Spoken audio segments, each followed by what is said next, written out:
अस्सलाम वालेकुम, मेरा नाम मुबश्शिर लुकमान है। फ़लस्तीन और इसराइल का तनाज़ा हर गुजरते दिन के साथ जोर पकड़ता जा रहा है और दुनिया को अब खदशा हो गया कि जंगल की आग की तरह पूरी दुनिया को अपनी लपेट में ना ले ले। अरब ममालिक देर आए दुरुस्त आए के मुतरादिफ लाइन पर तो आ रही है और ईरान के पहले दिन से मज़ाहमती बयानिए ने मुस्लिम दुनिया को एक स्टैंड लेने पर मजबूर कर दिया, क्योंकि हुक्मरानों की ख्वाहिश है कि कुछ भी हो लेकिन अवाम इस तनाज़े में दीनी फरीज़ा समझ के मज़लूम फ़लस्तीनियों के साथ खड़ी है। आज की इस वीडियो में आपको बड़ी अहम मालूमात दूंगा कि कैसे अरब ममालिक अमरीका और इसराइल के अज़ाइम के सामने खड़े हुए हैं और कैसे अमरीका की खारजा पॉलिसी मिडल ईस्ट में ज़वाल पसीर है और क्यों मुकम्मल तैयारी के बावजूद इसराइल को अपनी फोर्सेस गाजा में भेजने की हिम्मत नहीं हो रही और कैसे सऊदी अरेबिया और ईरान की मुश्तरका हिकमत अमली ने मामलात को मजीद खराब होने से बचा लिया। बहरहाल असल मुद्दे पे आने से पहले मैं आपको इंतहाई अहम मालूमात दे दूं कि गाजा में हालात क्या चल रहे हैं। गाजा में अस्पताल पर हमले के बाद पूरी मुस्लिम दुनिया समेत दीगर ममालिक में गुस्से की एक लहर पाई जाती है और अब इसराइल की कलेक्टिव पनिशमेंट की हिकमत अमली के खिलाफ बड़ी तेजी से एक बयानिया बन रहा है। गाजा के रिहायशियों से तकलीफों में हर गुजरते लम्हे के साथ इजाफा हो रहा है। एक इंतहाई बात आपको मैं अहम बात बताऊं कि गाजा में 9,000 के करीब कैंसर के पेशेंट्स हैं और अब गाजा में सिर्फ एक ही अस्पताल है कैंसर का, जो किसी वक्त भी बंद हो सकता है, क्योंकि बिजली वहां पहले नहीं है, जनरेटर डालने के लिए फ्यूल नहीं है और बहुत सारी सर्विसेज तो पहले बंद हो चुकी हैं।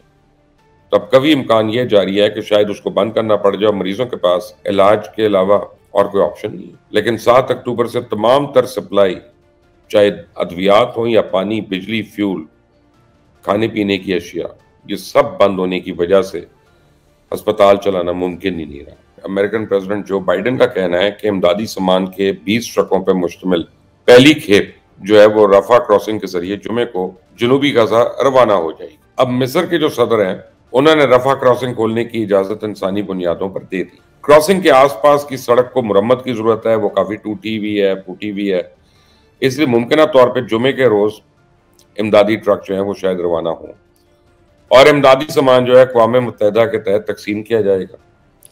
और अब 20 ट्रक और 20 लाख लोग, ये देख कर और सुनकर आपको शर्म आएगी, तो ये गोंगलों से मट्टी झाड़ने के मुतरादिफ है। 20 ट्रक तो 2,000 लोगों के लिए भी शायद पूरे ना पड़े। और दूसरी तरफ गाजा पर इजरायली जारियत के बाद तशद्दुद की एक खतरे की एक नई लहर फैलने लगी। इराक में 2 अमेरिकन फौजी अड्डों पर यानी ड्रोन हमले किए गए हैं और ये दोनों यानी अमेरिकन बेसिस हैं वहां पे। और लेबनान की मुजामती तंजीम जो है हिजबुल्लाह, उसकी जानिब से 4 घंटे के अंदर इसराइल के 3 इलाकों पर भी हमलों में जानी नुकसान पहुंचाने का दावा किया गया। अब लेबनीज मीडिया के मुताबिक हिजबुल्लाह ने इसराइल के टैंक्स और जासूसी के आलात पे हमले किए, जिससे इसराइली फौज को भारी जानी और माली नुकसान का सामना करना पड़ा। जबकि हिजबुल्लाह की जानिब से लेबनान की सरहदी इलाके पर इजरायली फौज के एक डिवीजन को निशाना बनाने की वीडियो भी जारी की गई है, जिसमें इजरायली फौज पर गाइडेड मिसाइल्स का हमला किया गया। अब इजरायली फौज की फायरिंग का निशाना बनने वाले लेबनान के एक और सरहदी इलाके पर भी इजरायली फौजियों को उसी अंदाज में निशाना बनाया गया। गाजा पे जारी इजरायली जारियत जो है बमबारी और मासूम लोगों के कत्लेआम पे जुमैमा गोल्डस्मिथ भी बोल पड़ी है। उन्होंने भी गाजा पर इसराइली बमबारी के खिलाफ बयान दे दिया, जबकि उनके भाई ने उसके हक में दिया हुआ। समाजी राब्तों की वेबसाइट ट्विटर पर अपने बयान में जुमैमा ने कहा कि मजीद हजारों मासूम बच्चों को हलाक या मासूर करने से ना तो यरगमाली बचा सकते हैं, ना ही उससे अमन कायम होगा। तो गाजा पर बमबारी इस तरह मजीद दहशतगर्दी लाएगी जैसे 9/11 के बाद इराक और अफगान जंगों की सूरत में सामने आई थी। तो जुमैमा ने इन इसराइलियों की बहादुरी को खराज तहसीन पेश किया, जो इनके बकौल अपने रिश्तेदारों को खोने के बावजूद गाजा पर इसराइली बमबारी के खिलाफ बोल रहे हैं। और चेयरमैन पीटीआई की साबिक एहलिया जुमैमा गोल्डस्मिथ ये चाहती हैं कि गाजा पर बमबारी के मुखालफिन की भी बात सुनी जाए। गाजा में बढ़ती कशीदगी का जायजा लेने के लिए इस्लामी ताउन तंजीम OIC जो है उसका एक एग्जीक्यूटिव कमेटी का गैर मामूली इजलास हुआ। इजलास में सऊदी वजीर खारजा शहजादा फैसल बिन फरहान ने ईरान, पाकिस्तान और तुर्क वज़राए खारजा से अलग अलग मुलाकातें की और इस मौके पर शहजादा फैसल ने वज़राए खारजा को गाजा में निहत्ते शहरियों को निशाना बनाने के खिलाफ सऊदी मौक़िफ़ से भी आगाह किया और बैनुल अक़वामी इंसानी कवानीन पे अमल दरामद पर जोर दिया। OIC ने गाजा के अस्पताल पर इजरायली बमबारी को जंगी जुर्म करार देकर उसकी शदीद मजम्मत करते हुए इसराइलियों से फ़लस्तीन के खिलाफ जारियत बंद करने का मुतालबा किया और कहा कि गाजा पट्टी का मुहासरा फौरन बंद किया जाए। और OIC ने आलमी बरादरी से गाजा पट्टी और वहां के लिए इमदाद फौरी तौर पर बहाल करने की रिक्वेस्ट भी की है। ओआईसी ने आलमी बरादरी से मुतालबा किया कि गाजा में जंगी जराइम पर इसराइल को कटहरे में लाया जाए। खैर, अब बात करते हैं सऊदी अरेबिया, ईरान, मुस्लिम वर्ल्ड और अमेरिकन खारजा पॉलिसी में नाकामी और खत्ते की सियासत।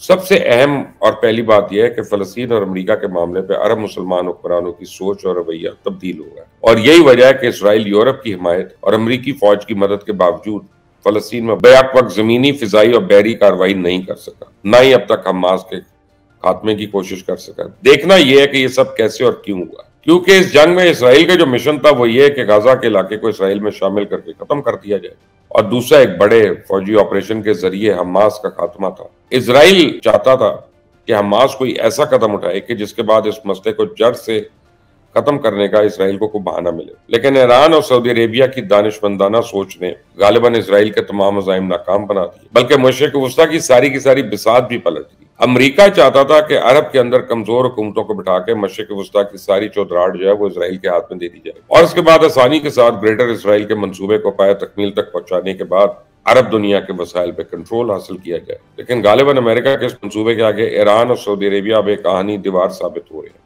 हैरत अंगेज तौर पर दोनों ममालिक की क़यादत ने मसला फ़लस्तीन पे तमाम इक़दामात एक दूसरे की मुशावरत से किए और एक दूसरे के साथ ताउन करके कर रहे हैं और जिसकी ऑब्वियसली उम्मत मुस्लिमा को बेशुमार फ़वाइद होने हैं। एक तो सुन्नी शिया हमांगी हो गई है और मुसलमानों के दरमियान फ़िरका वराना इख्तलाफात को ख़त्म करने का जितना सुनहरी मौका आज है उससे पहले तो शायद कभी भी ना हो। सऊदी अरेबिया की सुन्नी हुकूमत और ईरान की शिया हुकूमत इस वक्त कंधे के साथ कंधा मिलाकर खड़े हैं। दूसरी तरफ सुन्नी हमास तंजीम की पुष्ट बनाई शिया हिजबुल्लाह तंजीम खड़ी है। तो ईरान और सऊदी अरेबिया के बाहमी एतमाद ने दूसरे अरब ममालिक जो हैं और उनके हुक्मरान उनमें भी जुर्रत और एतमाद पैदा किया और अब वो भी अमेरिका के सामने सीना तान कर तो नहीं खड़े हुए लेकिन आंखें जरूर दिखा रहे हैं, जिसमें कतर है, उर्दन है, फलस्तीन है और मिस्र भी अब थोड़ा थोड़ा शामिल हो रहे हैं। तो अरब हुक्मरानों ने गाजा अस्पताल हमले के बाद अमेरिकी सदर जो बाइडन के साथ मुलाकातें करने से इनकार कर दिया। ये बहुत बड़ी बात है, बल्कि अमेरिका पे प्रेशर भी डाला कि वो इजराइल को लगाम डाले। अमेरिका को अरब हुक्मरानों से इस तरह के सख्त रवैये की बिल्कुल उम्मीद थी और इस सारी सूरत हाल अमेरिकन उम्मीदों के बिल्कुल बरक्स है। हमास के हमले में सिर्फ इसराइली डिफेंस सिस्टम और इंटेलिजेंस ही नाकाम नहीं हुए, बल्कि लगता अब यह है कि अमेरिका की खारजा पॉलिसी भी नाकाम हो गई है। अमेरिका ने मुसलमान ममालिक को खुद से दूर जबकि रशिया और ईरान के करीब तर कर दिया और इस सारी सूरत हाल और कामयाबी का क्रेडिट जो है वो ईरानी क़यादत को जाता है, जिसने इब्तदाई तन्हाई से लेकर अब तक कामयाबी में इंतहाई साबित कदमी और दानिशमंदी के साथ जिस तरह अरब कुव्वतों को मुत्तहद किया और दूसरी तरफ मुज़ाहमती तंजीमों को मैदान जंग में पहुंच के हौसला अफजाई की, ये ईरान की बहुत बड़ी कामयाबी है। लेकिन देखना यह है कि व्हाट नेक्स्ट, क्योंकि अगर आप 20 ट्रक भेज रहे हैं तो आप बेसिकली अमेरिका की अवाम और यूरोप की अवाम को आप ये बता रहे हैं कि देखो बमबारी वो कर रहे हैं जो उनका मीडिया कह रहा है, किलिंग्स वो कर रहे हैं, हम इमदाद दे रहे हैं।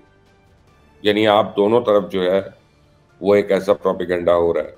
और अब यानी अगर आप आज वेस्टर्न मीडिया पे आपको एक्सेस हो तो आप यकीन करें कि इतनी बदतरीन सेंसरशिप वहां पे है कि आप सोच नहीं सकते। हम लोग पाकिस्तान में बैठ के अक्सर क्लेम करते हैं कि हमारे बड़े मुश्किल हालात हैं, बड़ी सेंसरशिप है जी, फ्रीडम ऑफ मीडिया नहीं है, ये नहीं। लेकिन अगर आपने अभी लैक ऑफ मीडिया यानी मीडिया तो नहीं लेकिन मीडिया राइट्स, अगर आपने lack of rights, fundamental rights and media rights देखने हैं तो आप वेस्ट का मीडिया उठा के देख लें। दूसरी साइड की आवाज भी नहीं आ सकती।